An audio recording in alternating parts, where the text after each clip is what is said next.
ಮಹದೇವಪುರ ಕ್ಷೇತ್ರದ ಹಿರಂಡಳ್ಳಿ ಗ್ರಾಮದಲ್ಲಿ ಮಹಾನಾಯಕ ಯುವಕರ ಸಂಘದಿಂದ ಅಂಬೇಡ್ಕರ್ ಜಯಂತಿ ಆಚರಿಸಲಾಗಿದೆ.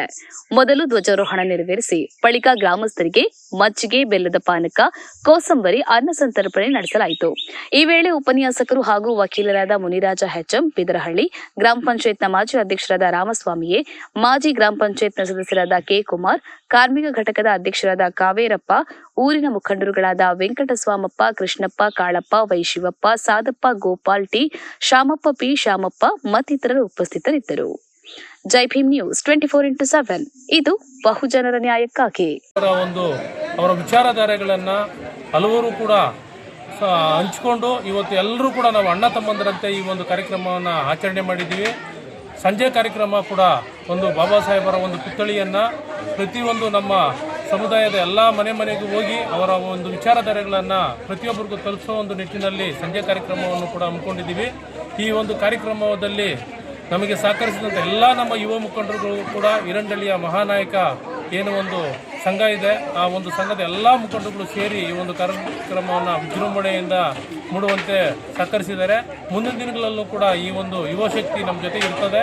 ಮುಂದಿನ ದಿನಗಳಲ್ಲೂ ಕೂಡ ಬಾಬಾ ಸಾಹೇಬರ ವಿಚಾರಧಾರೆಗಳನ್ನು ಎಲ್ಲ ಗ್ರಾಮದಲ್ಲಿ ಹಂಚುವಂಥ ಕೆಲಸವನ್ನು ಮಾಡ್ತೀವಿ ಅಂತ ಈ ಮೂಲಕ ಮಾಧ್ಯಮದ ಮೂಲಕ ಹೇಳೋಕ್ಕೆ ಇಷ್ಟಪಡ್ತೇವೆ.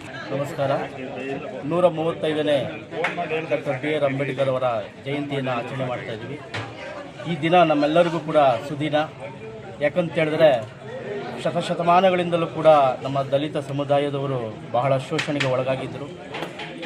ನೋಡಿ, ಇವತ್ತಿನ ದಿನದಲ್ಲಿ ನಾವೆಲ್ಲರೂ ಕೂಡ ವೈಟ್ ಶರ್ಟನ್ನು ಹಾಕ್ಕೊಂಡು ಈ ರೀತಿಯ ವಿಜೃಂಭಣಾ ರೀತಿಯಲ್ಲಿ ನಾವು ಜಯಂತಿಯನ್ನು ಆಚರಣೆ ಮಾಡುವಂಥದ್ದು ಬಹಳ ಸಂತೋಷಕರವಾದಂಥ ವಿಚಾರವಾಗಿದೆ. ಶಿಕ್ಷಣ, ಸಂಘಟನೆ, ಹೋರಾಟ ಡಾಕ್ಟರ್ ಬಿ.ಆರ್. ಅಂಬೇಡ್ಕರ್ ಅವರು ಹೇಳಿಕೊಟ್ಟಂಥ ಈ ಮಂತ್ರಗಳು ನಾವೆಲ್ಲರೂ ಕೂಡ ಶಿಕ್ಷಣವನ್ನು ಪಡ್ಕೊಂಡು ಸಂಘಟಿತರಾಗಿ ಹೋರಾಟದ ಮೂಲಕ ಬದುಕನ್ನು ಕಟ್ಕೊಳ್ತಾ ಇದ್ವಿ. ಇದಕ್ಕೆಲ್ಲ ಮೂಲ ಕಾರಣ ಡಾಕ್ಟರ್ ಬಿ.ಆರ್. ಅಂಬೇಡ್ಕರ್ ಅವರು ಓದುವಂಥ ಸಂದರ್ಭದಲ್ಲಿ ಬಹಳ ಕಷ್ಟ ಕಾರ್ಪಣ್ಯಗಳನ್ನು ಎದುರಿಸಿ ಅವರಿಗೆ ಕೂರೋದಕ್ಕೆ ಶಾಲೆಯಲ್ಲಿ ಅವಕಾಶ ಕೊಡದೆ ನಾನಾ ರೀತಿಯ ಶೋಷಣೆಗೆ ಒಳಗಾಗಿರ್ತಾರೆ.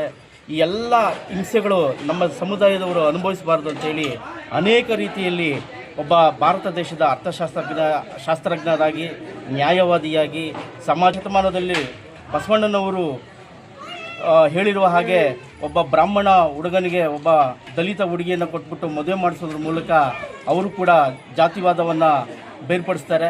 ಇದೇ ರೀತಿ ನಮ್ಮ ಯುವ ನಾಯಕರು ಅಂಬೇಡ್ಕರ್ ಬಗ್ಗೆ ವಿಚಾರಗಳನ್ನು ತಿಳ್ಕೊಂಡು ಬಾಬಾ ಸಾಹೇಬರ ವಿಚಾರಧಾರೆಗಳನ್ನು ಮತ್ತು ಬೇರೆಯೊಬ್ಬರಿಗೆ ಅವರ ವಿಷಯಗಳು ತಿಳಿಸಿ ಬಾಬಾ ಸಾಹೇಬರು ಯಾರು, ಅವರಿಂದ ನಾವೆಲ್ಲ ಏನು ಈ ರೀತಿ ಬಟ್ಟೆ ಆಗಲಿ ವಿಚಾರ ತಿಳ್ಕೊತಾ ಇದ್ದೀವಿ ಅಂದರೆ ಅವರು ಬರೆದಿರೋ ಸಂವಿಧಾನದಿಂದ. ಆದ್ದರಿಂದ ನಾವು ಎಲ್ಲ ಒಗ್ಗಟ್ಟಲ್ಲಿ ಸೇರಿ ಈ ಬಾಬಾ ಸಾಹೇಬ್ ಅಂಬೇಡ್ಕರ್ ಅವರನ್ನ ಅತಿ ಹೆಚ್ಚಾಗಿ ಅವ್ರನ್ನ ಇನ್ನೂ ಅತಿ ವಿಜೃಂಭಣೆಯ ಕಾರ್ಯಕ್ರಮಗಳು ಮಾಡಿಕೊಂಡು ಅವ್ರನ್ನ ಇನ್ನೂ ಮೆರೆಸಬೇಕು. ಬಾಬಾ ಸಾಹೇಬರ ವಿಚಾರವನ್ನು ಅರಿತುಕೊಂಡು ಅವರ ಮುಂದಿನ ದಾರಿಯಲ್ಲಿ ನಾವು ತುಂಬ ಅನುಕೂಲವಾಗಿ ಪಡ್ಕೊಂಡು ಮುಂದಿನ ದಿನಗಳಲ್ಲಿ ತುಂಬ ಚಳುವಳಿ ಹೋರಾಟಗಳನ್ನು ಯಶಸ್ವಿಗೊಳಿಸಬೇಕಂತೇಳಿ ತಮ್ಮಲ್ಲಿ ವಿನಂತಿಸುತ್ತೇವೆ.